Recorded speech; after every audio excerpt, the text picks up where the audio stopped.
ଆଜି ଯେହେତୁ ରବିବାର ଥିଲା ଇଚ୍ଛା ହେଲା ଚିକେନ ବିରିୟାନୀ କରି ଖାଇବା ପାଇଁ। ସେଥିପାଇଁ କି ଆମେ ସକାଳୁ ସକାଳୁ ଚାଲିଗଲୁ ବଜାରକୁ ଆଣିବା ପାଇଁ କିଛି ସାମଗ୍ରୀ ଯାହା ସବୁ ଦରକାର ପଡିବ ଆମର ଚିକେନ ବିରିୟାନୀ କରିବାରେ। ହାଟରେ ବହୁତ ସୁନ୍ଦର ସୁନ୍ଦର ଫ୍ରେଶ ଫ୍ରେଶ ଭେଜିଟେବଲ୍ସ ଥିଲା କିନ୍ତୁ ଆମେ ବିରିୟାନୀ ପାଇଁ ଯାହା ଦରକାର ତାକୁ ନେଇକି ଚାଲି ଆସିଲୁ। ଆସିଲା ପରେ ଏଠି ମୁଁ କିଲେ ଚିକେନ ନେଇଛି, ତାକୁ ଭଲ ଭାବରେ ମୁଁ ଧୋଇ ଦେଇଛି। ମନେ ରଖିବେ ଯେତେବେଳେ ଆପଣ ଚିକେନ ଆଣୁଛନ୍ତି ବିରିୟାନୀ କରିବା ପାଇଁ ଚିକେନ ର ସାଇଜ ଟିକେ ବଡ ରଖିବେ। ଚିକେନ କୁ ଭଲ ଭାବରେ ଧୋଇଲା ପରେ ମୁଁ କଡେଇରେ କିଛି ରିଫାଇନ ତେଲ ନେଇଛି। ତା ଦେହରେ ମୁଁ କଣ କରିଛି ନା ପିଆଜକୁ ସରୁ ସରୁ କରି କାଟିକି ତାକୁ ବ୍ରାଉନ ହବା ଯାକେ ଭାଜିକି ମୁଁ କାଢିଦେବି।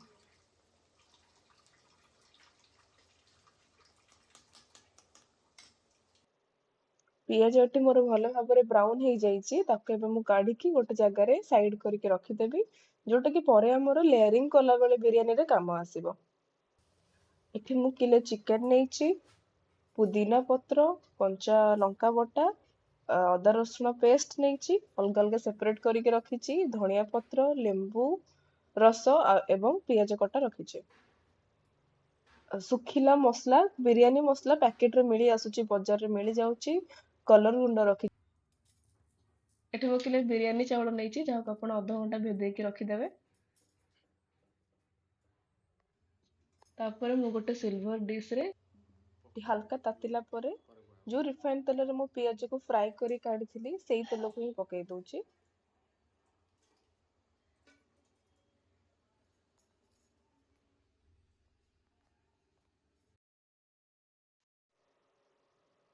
ତାତିଗଲା ପରେ ତେଲ ତା ଦେହରେ ମୁଁ କିଛି ତେଜପତ୍ର ପକେଇଲି।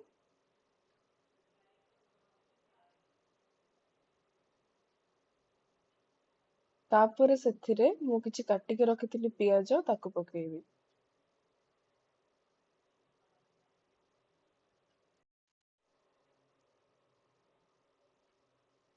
ଗୋଟା ଶୁଖିଲା ମସଲା ସେ ବିରିୟାନୀ ମସଲାରେ ଦେଇଥାଏ, ତାପରେ ତାକୁ ପକେଇ ଦେଇଛି ମୁଁ।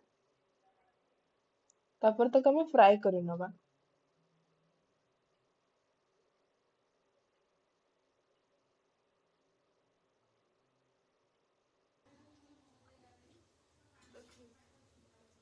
ପିଆଜ ଭଲସେ ଗୋଲ୍ଡେନ ବ୍ରାଉନ ଯେତେବେଳେ ହେଇଯିବ, କଣ କରିବେ ନା ତା ଦେହରେ ଅଦା ପେଷ୍ଟ ଦେବେ,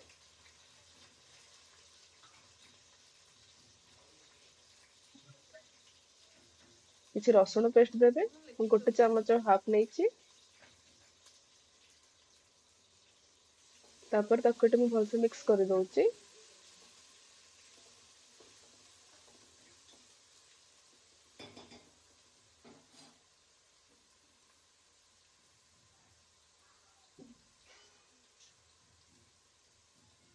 ମସଲା ହାଲକା କଷିଲା ପରେ ମୁଁ କାଶ୍ମୀରୀ ଲାଲ ମିର୍ଚ ପାଉଡର ପକେଇଛି ତା ଦେହରେ ଗୋଟେ ଚାମଚ ଆଣ୍ଡ ହାଫ।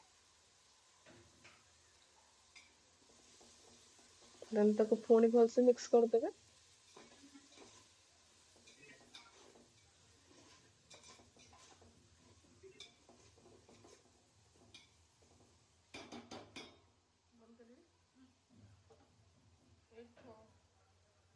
ମସଲା ହାଲକା ଜାରି ହେଇଗଲା ପରେ କଲର ଆସିଲା ଯେମିତି, ସେଥିରେ ମୁଁ ଚିକେନ କୁ ଗୋଟେ ଗୋଟେ କରି ତା ଦେହରେ ଥୋଇକି ତାକୁ ଭଲସେ ମିକ୍ସ କରିଦେବି।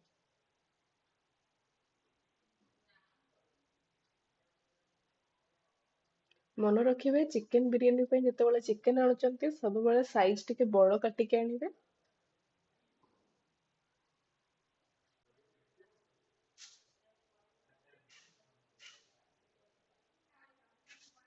ଚିକେନ ପକେଇଲା ପରେ ଚିକେନ କୁ ମସଲାରେ ଏବେ ଗୋଳେଇ ଦଉଛି।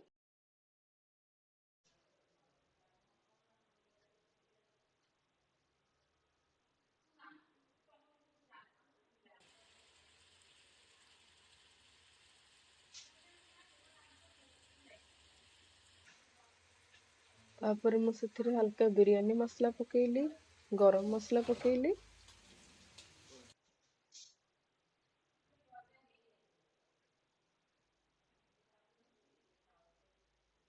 କାଟିକି ରଖିଥିବା ଧଣିଆ ପତ୍ର, ପୁଦିନା ପତ୍ର ଦେବେ ହାଲକା।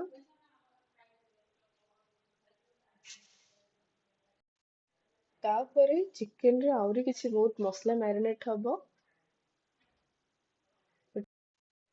ଶୁଖିଲା ଗୋଟି ମସଲା ମୁଁ କିଛି ପକେଇଥିଲି, ଆଉ କିଛି ରଖିଦେଇଥିଲି। ତାକୁ ଏବେ ମୁଁ ମ୍ୟାରିନେଟ୍ କରିବା ପାଇଁ ଚିକେନରେ ପକେଇଦେବି।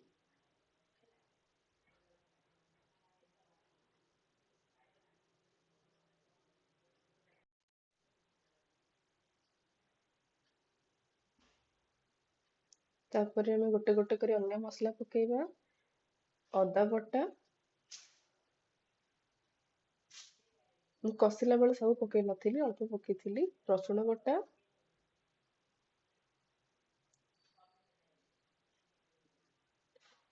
ମୁଁ ଏଠି କଞ୍ଚା ଲଙ୍କା ବଟା ନେଇଛି, ଆପଣ ଲଙ୍କା ଗୁଣ୍ଡ ବି ୟୁଜ କରିପାରିବେ ରାଗ ପାଇଁ। ଦହି,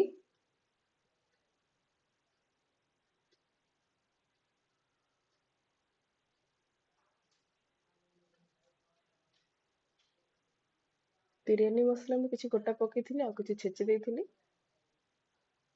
ଲେମ୍ବୁ ରସ,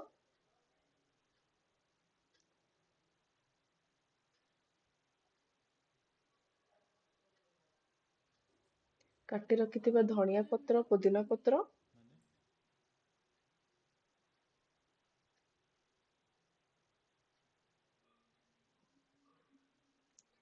ମୁଁ ଯୋଉ ପିଆଜକୁ ଫ୍ରାଏ କରିକି ରଖିଥିଲି ତାକୁ ହାଲକା ହାତରେ ପ୍ରେସର ଦେଇକି ତାକୁ ଗୁଣ୍ଡ କରିକି ପକେଇଦେବେ। ସବୁ ପକେଇବେନି, କିଛି ଲେୟାରିଂ ପାଇଁ ବି ରଖିବେ।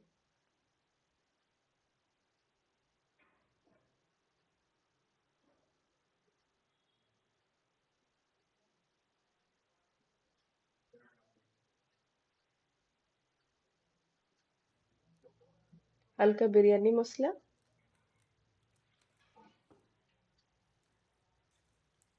ଏ ସବୁ ପକେଇକି ତାକୁ ଭଲସେ ମ୍ୟାରିନେଟ କରିଦେବେ।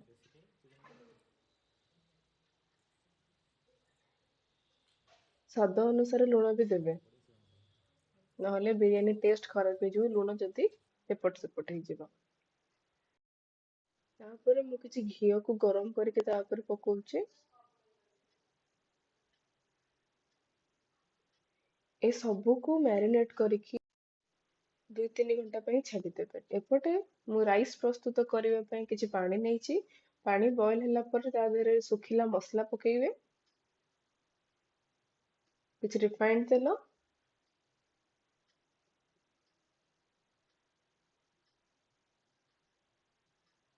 ଲୁଣ,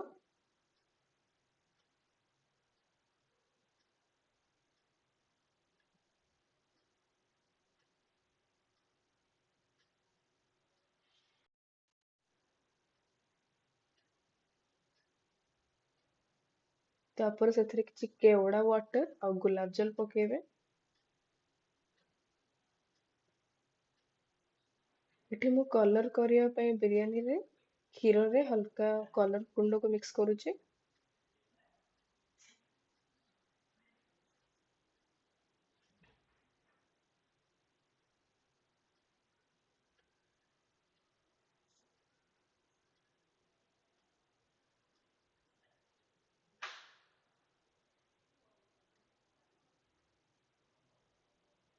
ଏଠି ପାଣି ମୋର ଭଲସେ ଫୁଟି ଆସିଲା ଯେମିତି, ମୁଁ ଧୋଇକି ଚାଉଳକୁ ରଖିଦେଇଥିଲି ଅଧଘଣ୍ଟା ପାଇଁ। ଏବେ ମୁଁ ଆସ୍ତେ ଆସ୍ତେ କରି ତାକୁ ପାଣିରେ ପକେଇଦେବି। ମନେ ରଖିବେ ଚାଉଳ କେବେ ପୁରା ସିଝେଇବେ ନାହିଁ।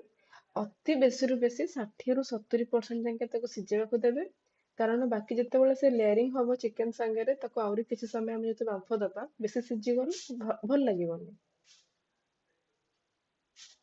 ମୋର ଏଠି ରାଇସ୍ ହେଇଗଲାଣି, 70% ଭଳିଆ ସିଝିଗଲାଣି।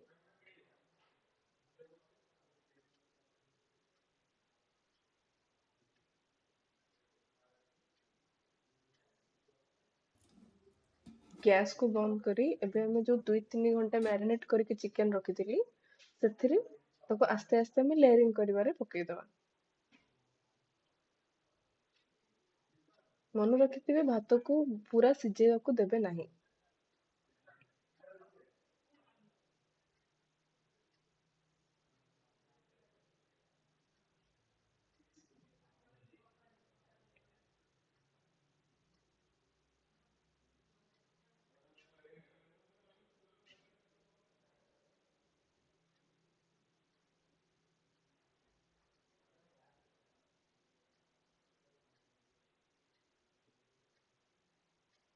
ଗୋଟେ ଲେୟାର ଭାତ ଦେଲା ପରେ ତା ଉପରେ କିଛି ଧନିଆ ପତ୍ର ଏବଂ ପୁଦିନା ପତ୍ର ଦେବି।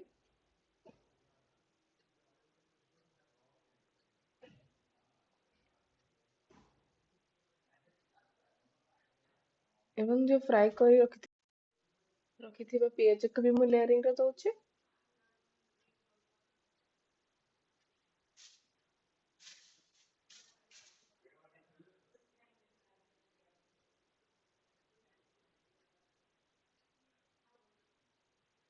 ଶେଷରେ ମୁଁ ସେଥିରେ ଯୋଉ କଲର୍‌କୁ ମୁଁ ରଖିଥିଲି ଗୋଳେଇକି ଆମର କ୍ଷୀର ସାଙ୍ଗରେ ତାକୁ ବି ଦେଇ ଦଉଛି, ରାଇସ୍‌ର ଗୋଟେ ଭଲ କଲର୍ ଆସିବା ପାଇଁ। ରେଡ୍ ଆଉ ୟେଲୋ କଲର୍‌ଟା ବେଶୀ ସୁନ୍ଦର ଦେଖାଯାଏ, ଯେହେତୁ ଦୋକାନରେ ନଥିଲା ରେଡ୍ କଲର୍ ତ ବାଧ୍ୟ ହେଇକି ଆମକୁ ଗ୍ରୀନ୍ ଆଣିବାକୁ ପଇଲା। କିଛି ନାହିଁ, ଆଡଜଷ୍ଟ କରିଦବା।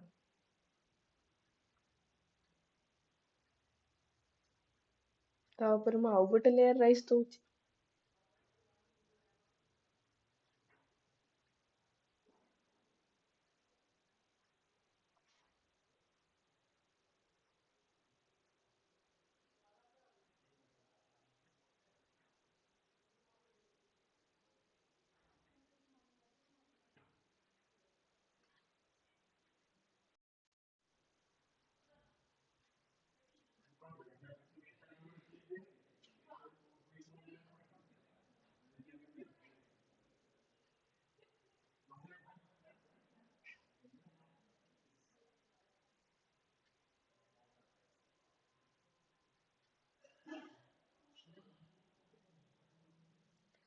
ବେଶୀ କିଛି କରିବାର ନାହିଁ, ସେକେଣ୍ଡ ଲେୟାର କଲା ପରେ ବି ଯାହା ପ୍ରୋସିଜର ଫାର୍ଷ୍ଟ କରିଥିଲେ ଲେୟାରିଂ ପାଇଁ ଯାହା ଯାହା ସବୁ ଦେଇଥିଲେ ଧଣିଆ ପତ୍ର, ପୁଦିନା ପତ୍ର, ପିଆଜ ଇତ୍ୟାଦି ସେଇଆକୁ ହିଁ ଦେବେ।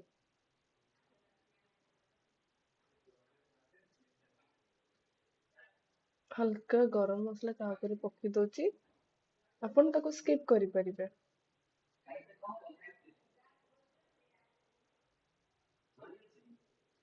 ଫାର୍ଷ୍ଟ ଲେୟାରରେ ଯେମିତି ମୁଁ ଦେଇଥିଲି ଧଣିଆ ପତ୍ର, ପୁଦିନା ପତ୍ର ଆଉ କଲର୍, ଆପଣ ତାକୁ ରିପିଟ୍ କରିକି ପୁଣି ଦେବେ।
ଏମିତି ଆପଣ 2-3ଟି ଲେୟାରକୁ ଲେୟାର ପରେ ଲେୟାର, ଲେୟାର ପରେ ଲେୟାର କରିଦେବେ।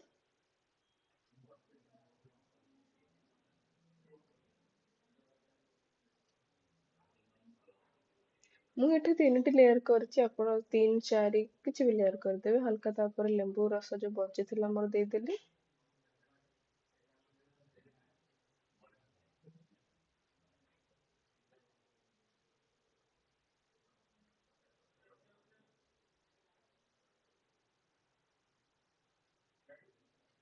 ମୁଁ ଘିଅ ଲାଷ୍ଟକୁ 2 ଚାମଚ ତା ଉପରେ ଦଉଛି। ମୁଁ ଏଠି ଗୁଆ ଘିଅ ଦେଇଛି, ଆପଣ ଯଦି ବାହାରେ ରହୁଥିବେ ଆପଣଙ୍କୁ ଗୁଆ ଘିଅ ନ ମିଳିବ ଆପଣ ଅମୁଲର କିଣା ଘିଅ ବି ଦେଇପାରିବେ।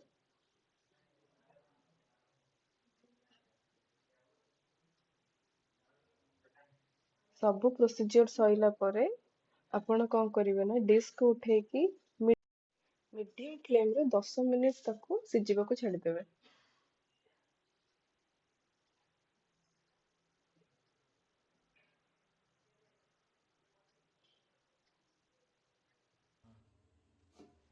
ଦଶ ମିନିଟ ତାକୁ ମିଡିୟମ ଫ୍ଲେମରେ ବସେଇ ଦେଲା ପରେ ଗୋଟେ କପଡାକୁ ଓଦା କରିକି ତା ଉପରେ ଘୋଡେଇକି ତା ଉପରେ ଡିଶ ର ଯୋଉ ଘୋଡ଼ଣାଟା ଦେଇକି ତା ଉପରେ କିଛି ଗୋଟେ ବେଶୀ ହେଭି ଜିନିଷ, କିଛି ଓଜନର ଜିନିଷ ତାକୁ ରଖିକି ତାକୁ ବାମ୍ଫରେ ସିଝିବାକୁ ଛାଡ଼ିଦେବେ। ବେଶୀ ନାହିଁ, ଆଉ 2 ମିନିଟ ଭଳିଆ ତାକୁ ଛାଡ଼ିଦେବେ। ଆପଣ ଓଦା କପଡ଼ା ଜାଗାରେ ଅଟା ଚକୁଟାକୁ ବି ତା ଚାରିପଟରେ ଦେଇପାରିବେ।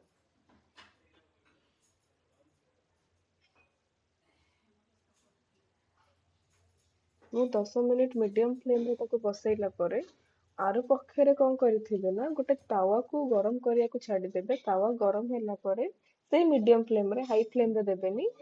ଯୋଉ ବିରିୟାନୀ ଡିଶକୁ ଆପଣ ରଖିଥିଲେ ଡାଇରେକ୍ଟ ମିଡିୟମ ଫ୍ଲେମ ଉପରେ 10 ମିନିଟ ପାଇଁ, ତାକୁ କଣ କରିବେ ନା 25 ମିନିଟରୁ ଅଧଘଣ୍ଟା ସେ ଗରମ ତାୱା ଉପରେ ହିଁ ମିଡଲ ଫ୍ଲେମରେ ଛାଡ଼ିଦେବେ ବଏଲ ହବା ପାଇଁ।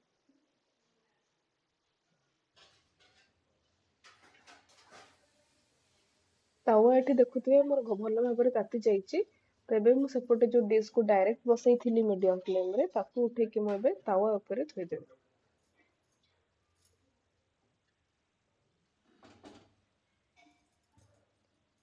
25 ମିନିଟରୁ 30 ମିନିଟ ତାକୁ ଏମିତି ଛାଡ଼ିଦେବେ ବାମ୍ଫରେ, ତା ଭିତରେ ଷ୍ଟିମରେ ସିଏ ସିଝିବାକୁ।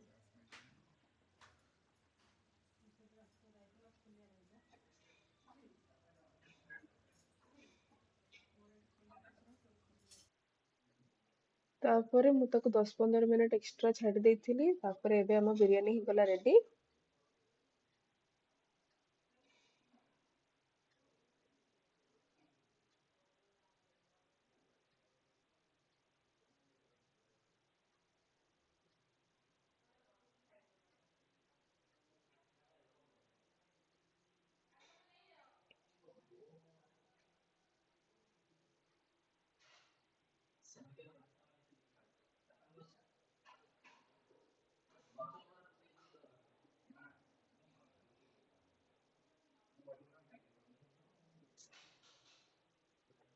ଗରମ ଗରମ ବିରିୟାନୀକୁ ଏବେ ଆପଣ କଚୁମ୍ବର ସାଙ୍ଗରେ ଖାଇପାରିବେ।